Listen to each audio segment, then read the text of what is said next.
관련 감염병 진단 시에는 20만 원을 받을 수 있습니다. 가입자가 기존에 다른 보험에 가입했더라도 중복 보상이 가능하고 보험료는 경기도가 전액 부담합니다. 해서 딱 한 달 일했습니다. 이 기간 동안 국민연금에 가입했는데 지금은 매달 노령연금, 즉 국민연금을 받아가고 있습니다. 이 배경엔 국민연금 추후 납부 제도가 있습니다.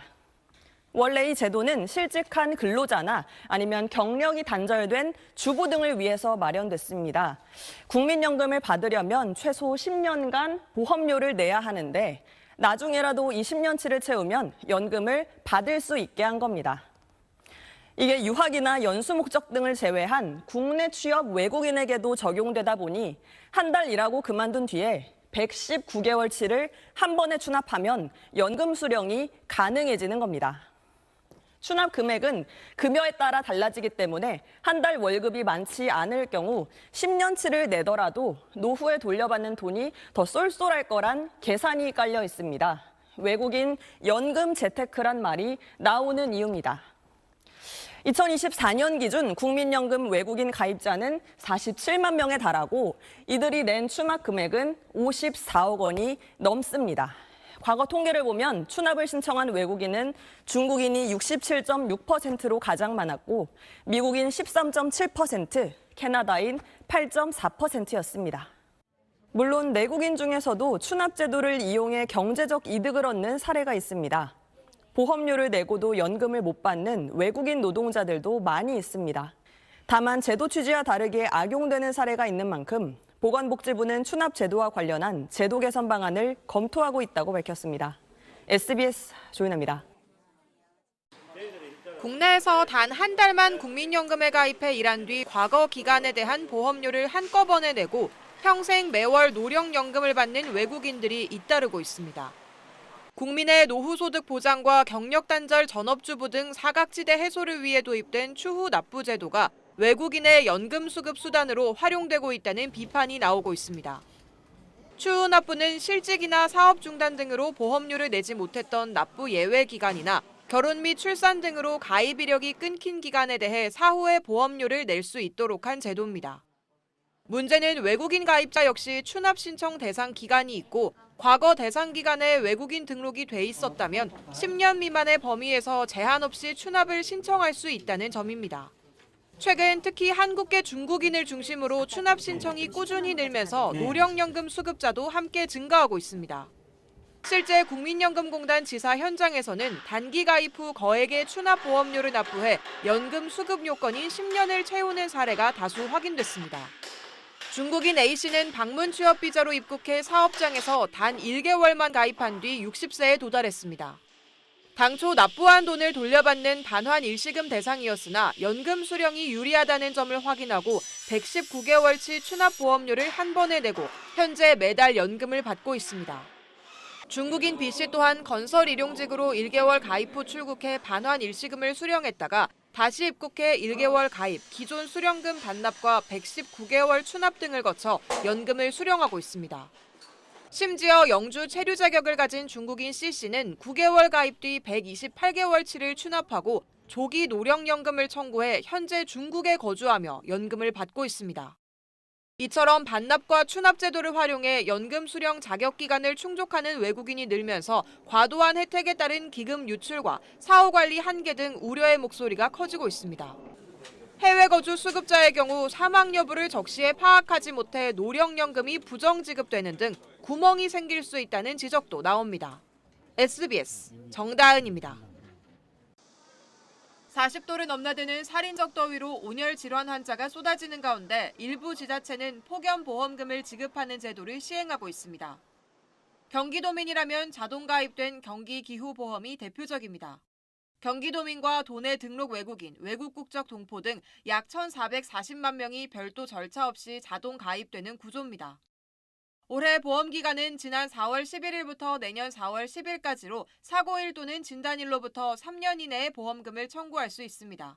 온열질환 보장도 포함됩니다. 열사병과 일사병, 열탈진, 열실신 등 온열질환으로 진단받으면 15만 원의 진단비가 나옵니다. 온열 질환과 한랭 질환, 기후재해 사고로 응급실을 찾으면 10만 원을 받고 기상특보나 자연재해 관련 사고로 4주 이상 진단을 받으면 위로금 30만 원도 지급됩니다. 말라리아와 쯔쯔가무시 등 기후 관련 감염병 진단 시에는 20만 원을 받을 수 있습니다. 가입자가 기존에 다른 보험에 가입했더라도 중복 보상이 가능하고 보험료는 경기도가 전액 부담합니다.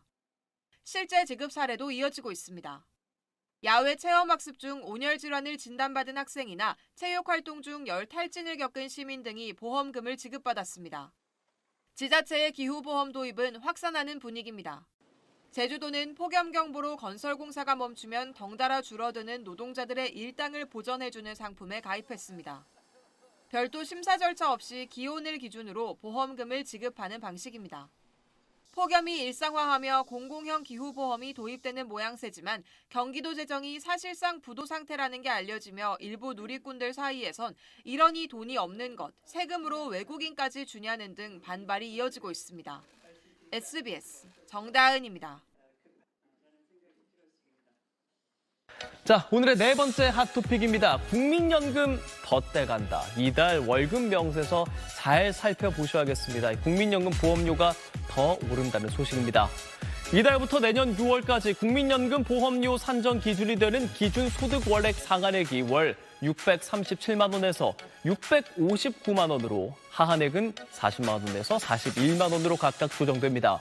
이번 조정으로 가장 큰 영향을 받는 대상은 월 637만 원 이상을 버는 고소득 가입자들입니다. 상한액 인상과 함께 연금 개혁으로 보험료율이 기존 9%에서 9.5%로 오르면서 월 보험료가 2만 900원 늘어나게 됩니다. 다만 직장 가입자는 회사가 보험료의 절반을 부담하죠. 그래서 실제 개인 부담은 월 1,450원 정도입니다. 전체 가입자의 약 86%를 차지하는 월 소득 41만 원에서 637만 원 구간의 가입자는 상한액과 하한액 조정에 직접적인 영향은 없고요. 보험료율 인상분만 반영됩니다. 이 보험료 부담은 늘어나지만 노후에 받는 연금 역시도 함께 커지는 겁니다. 지난해 41.5%였던 국민연금 소득 대체율이 올해부터는 43%로 상향됐습니다. 53세에 주된 일자리에서 퇴직해 연금을 받고는 있지만 생활비로는 턱없이 부족해 73세까지는 일하고 싶다.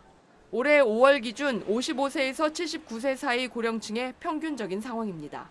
국가데이터처가 발표한 올해 5월 경제활동 인구조사 고령층 부가조사 결과에 따르면 현행 고령자 고용촉진법상 고령자 연령 기준인 55세에서 79세 사이 인구는 1,701만 7천 명으로 1년 전보다 57만 명 증가했습니다. 이 가운데 취업자는 1,012만 5천 명, 2005년 관련 통계를 작성하기 시작한 후 처음으로 1,000만 명을 넘어섰는데 1년 전보다 34만 5천 명, 10년 전보다는 1.5배 늘어난 숫자입니다. 고령층 경제활동 참가율은 60.9%, 고용률은 59.5%로 각각 역대 최고치를 기록한 작년과 같은 수준입니다. 고령층의 52.7%는 연금을 수령하고 있었습니다. 연금을 수령하는 비율은 지난해보다 증가했지만 월 평균 수령액은 88만 원에 머물러 1인 가구 최저 생계비인 154만 원에는 한참 못 미쳤습니다. 연금 수령 금액은 남자가 113만 원, 여자는 61만 원 정도를 받고 있는데 수령액이 50만 원에 못 미치는 경우가 41%로 가장 많았고 150만 원 이상은 16%에 그쳤습니다. 연금이 생활비로 충분하지 않다 보니 고령층의 상당수는 다시 노동시장으로 향하고 있습니다. 일하기를 원하는 고령층은 70%에 육박했는데 생활비에 보태기 위해서란 이유가 절반을 넘는 53.4%에 달했고 일하는 즐거움 때문이란 답은 36.7%에 머물렀습니다. 고령층의 희망 은퇴 시점은 73.6세로 1년 전보다 0.2세 늘었습니다. 반면 생애 주된 일자리에서 물러나는 시점은 여전히 이릅니다. 가장 오래 근무한 일자리를 그만둘 당시 평균 연령은 53세였는데 그 뒤 희망 은퇴 연령까지 20년 넘는 소득 공백이 생기는 셈입니다. 그만둔 이유는 사업 부진, 조업 중단, 휴폐업이 가장 많았고 건강이 좋지 않아서 가족 돌봄 순으로 높았습니다. SBS 김혜민입니다. 코스피가 이달 들어 30% 넘게 하락하는 등 급격한 조정을 받은 가운데 국민연금을 포함한 연기금은 오히려 국내 주식을 순매수한 걸로 나타났습니다. 시장에서는 국민연금이 국내 주식 비중을 조정하기 위해 대규모 차익 실현에 나설 수 있다는 전망도 있었지만 실제 운용은 장기 투자 기조를 유지한 걸로 분석됩니다.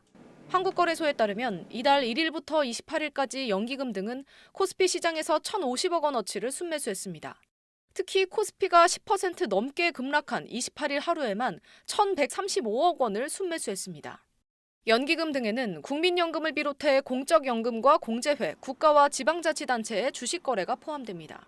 국민연금은 국내 최대 기관 투자가인 만큼 매매 방향이 증시에 미치는 영향이 커 시장에서는 국민연금이 국내 주식 비중을 조정하는 리밸런싱 과정에서 대규모 매도에 나설 가능성이 거론되었습니다. 하지만 실제로는 이달 전체 기준으로 순매수 기조를 유지하면서 시장 전망과 다른 움직임을 보였습니다. 시장 일각에서는 최근 단일 종목 레버리지 ETF 확대로 증시 변동성이 커진 상황에서 국민연금이 대규모 매도에 나설 경우 시장 충격이 더 커질 수 있다는 점도 고려한 것 아니냐는 해석도 나왔습니다. 앞서 야권을 중심으로는 국민연금의 국내 주식 운용이 주가 부양에 동원된 것 아니냐는 비판도 제기된 바 있습니다. 이재명 대통령은 지난 16일 업무보고에서 국민연금이 지방선거를 앞두고 국내 주식을 사들여 주가를 부양한 것 아니냐는 소문이 있다며 실제로 선거 전에 국내 주식을 매입했는지 직접 질의했습니다. 김성주 국민연금공단 이사장은 선거를 의식한 추가 매입은 전혀 없었다며 국내 주식 비중이 늘어난 건 주가 상승으로 보유 주식의 평가액이 증가했기 때문이라고 설명했습니다. 김 이사장은 최근 자신의 소셜미디어에도 시장 변동성에 일희일비하지 않고 국민의 노후 자산을 운용하는 장기 투자자로서 긴 호흡과 장기적인 안목에 따라 투자 원칙을 지켜나가겠다고 밝혔습니다. SBS 김민정입니다. 국민에서 1조 원에 이르는 주식을 순매수하며 적극적 저가 매수에 나선 것으로 나타났습니다. 국민연금이 지난달부터 리밸런싱을 재개하며 공격적인 매도가 나오는 게 아니냐는 시장의 우려가 나왔지만 매물 던지기는 없었습니다. 한국거래소에 따르면 연기금은 지난달 코스피 시장에서 9,905억 원 규모의 주식을 순매수했습니다. 대부분 국민연금 물량으로 추정됩니다. 연기금은 지난달 1일부터 27일까지는 100억 원에 못 미치는 순매도를 나타내며 사실상 중립 수준의 매매를 이어갔습니다. 하지만 사상 초유의 이틀 연속 서킷 브레이커가 발동된 28일부터 월말까지는 9,996억 원을 순매수했습니다. 코스피 지수가 10%대 급락한 지난달 28일 1,165억 원, 5%대 내린 29일 3,380억 원, 1%대 추가 급락으로 5,500선까지 내려선 30일 3,807억 원어치 주식을 담았습니다. 지수가 17.92% 급등하며 사상 최대 상승률을 기록했던 지난달 31일에도 1,644억 원을 순매수했습니다. 한 달간의 순매수 물량 대부분을 월말 나흘 동안 쓸어 담은 셈입니다. 통상 연기금은 시장이 과열됐을 때 차익을 실현하고 저평가됐을 때 자산을 사들이며 리밸런싱을 합니다. 하지만 올해 초부터 코스피가 치솟으며 지난 1월 국민연금 기금위는 지난 6월까지 한시적으로 리밸런싱을 유예키로 결정했습니다. 이에 따라 국민연금의 국내 주식 비중은 목표 비중을 2배 가까이 넘긴 29.4%까지 치솟았습니다. 코스피 폭등장이 이어지며 한때 장중 9,300선까지 치솟자 투자자들 사이에선 연기금의 매도 가능성이 제기됐습니다. 그러나 연기금은 대규모 주식 매도에 나설 경우 시장에 부담을 줄 수 있다는 우려를 반영해서 매도를 유예했고 코스피가 7월 말까지 6,595선까지 약 22% 급락하면서 국내 주식 비중이 자연스럽게 낮아졌습니다. 전문가들은 80조 원의 매수 여력이 남은 연기금이 앞으로도 기술주를 중심으로 매수를 이어갈 거라고 전망했습니다. SBS 김지욱입니다. 국민연금이 올해 상반기 역대 최고 수익률을 올리고도 제때 자산 재조정을 하지 않아 외국인 투자자들 배만 불려줬다는 지적이 나오고 있습니다.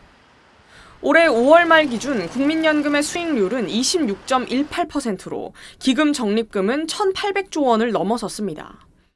세 자릿수 수익률을 기록한 국내 주식이 기금 성장을 이끌었고 전체 포트폴리오 내 국내 주식 비중도 29%를 넘어섰습니다. 문제는 국민연금이 국내 주식 목표 비중을 크게 웃도는 상황에서도 국내 주식 비중을 줄이는 기계적 매도, 즉 리밸런싱을 미뤘다는 점입니다. 국민연금은 변동성이 큰 국내 증시 충격 완화를 이유로 리밸런싱을 유예했지만 결과적으로 고점에서 차익을 실현할 적기를 놓쳤습니다. 이 사이 외국인 투자자들은 상반기에만 코스피에서 약 150조 원어치를 순매도하며 주가 상승에 따른 차익을 실현했습니다. 반면 국민연금은 자산을 덜어내지 않은 채 증시 급락을 맞았습니다. 5월 말 이후 코스피 급락으로 국내 주식 평가액은 약 180조 원 감소한 걸로 추산됩니다. 이는 지난해 운용 수익금 231조 6천억 원이 가져온 4년의 기금 소진 지연 효과를 상당 부분 상쇄하는 규모입니다. 증시 안정화 요인을 감안하더라도 특정 자산의 급등 시 위험을 분산하는 건 기금 운용의 기본 원칙인 만큼 시장 충격을 이유로 리밸런싱을 유예한 이번 결정은 기금 운용 원칙의 일관성과 신뢰성에 과제를 남겼다는 평가입니다. SBS 이현영입니다. 한국에서 한 달만 일한 뒤 119개월치 국민연금 보험료를 추후 납부해 평생 노령연금을 받는 외국인이 심지어 해외에 거주하는 배우자와 자녀, 부모까지 부양가족으로 등록해 추가 연금을 받을 수 있는 걸로 드러났습니다. 외국인 국민연금 추납 논란이 본인 연금에서 끝나지 않고 해외 가족 부양으로까지 번지고 있는 겁니다. 국민연금공단은 노령연금 수급자에게 생계를 책임지는 배우자와 19세 미만 자녀, 63세 이상 부모가 있을 경우 일종의 가족수당 성격인 부양가족연금을 추가로 지급하고 있습니다. 2026년 1월 기준 지급액은 배우자 연 30만 6,630원, 19세 미만 자녀나 63세 이상 부모는 1인당 연 20만 4,360원입니다. 문제는 부양가족연금이 내국인뿐 아니라 외국인 수급자에게도 동일하게 적용된다는 점입니다. 결국 해외에 거주하며 노령연금을 받는 외국인이 부양가족까지 등록해 매달 받는 연금액을 늘리는 구조가 가능한 셈입니다. 이에 추납으로 노령연금 수급 자격을 얻은 중국인 가운데 부양가족연금까지 신청하는 사례가 잇따르고 있는 걸로 전해졌습니다. 부모 1명과 배우자 1명, 자녀 1명을 부양한다고 가정하면 노령연금 외에 연간 71만 5,350원을 추가로 받을 수 있습니다. 국민연금은 부양가족연금 대상 인원수에도 별도의 제한을 두고 있지 않습니다. 이런 부양가족연금 지급 구조가 제도 취지와 맞지 않는다는 비판이 제기됩니다. 국민이 낸 보험료로 조성된 연금 재정에서 세금이나 노동 등으로 한국 경제에 기여한 적이 없는 외국인의 배우자와 자녀에게까지 가족수당 성격의 돈을 지급하는 게 적절하냐는 지적입니다. SBS 정다은입니다. 매달 소득의 일정 금액을 납부했다가 나중에 돌려받는 게 국민연금이죠. 그런데 외국인이 국민연금에 단 한 달만 가입하고도 연금을 평생 받는 사례가 발생하고 있습니다. 이게 어떻게 가능한 건지 조윤아 기자가 짚어봤습니다. 외국인 A씨는 방문 취업 비자로 입국해 국내에서 딱 한 달 일했습니다. 이 기간 동안 국민연금에 가입했는데 지금은 매달 노령연금, 즉 국민연금을 받아가고 있습니다. 이 배경엔 국민연금 추후 납부 제도가 있습니다.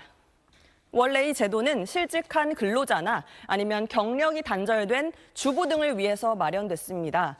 국민연금을 받으려면 최소 10년간 보험료를 내야 하는데 나중에라도 이 10년치를 채우면 연금을 받을 수 있게 한 겁니다. 이게 유학이나 연수 목적 등을 제외한 국내 취업 외국인에게도 적용되다 보니 한 달 일하고 그만둔 뒤에 119개월치를 한 번에 추납하면 연금 수령이 가능해지는 겁니다. 추납 금액은 급여에 따라 달라지기 때문에 한 달 월급이 많지 않을 경우 10년치를 내더라도 노후에 돌려받는 돈이 더 쏠쏠할 거란 계산이 깔려 있습니다. 외국인 연금 재테크란 말이 나오는 이유입니다. 2024년 기준 국민연금 외국인 가입자는 47만 명에 달하고 이들이 낸 추납 금액은 54억 원이 넘습니다. 과거 통계를 보면 추납을 신청한 외국인은 중국인이 67.6%로 가장 많았고 미국인 13.7%, 캐나다인 8.4%였습니다. 물론 내국인 중에서도 추납 제도를 이용해 경제적 이득을 얻는 사례가 있습니다.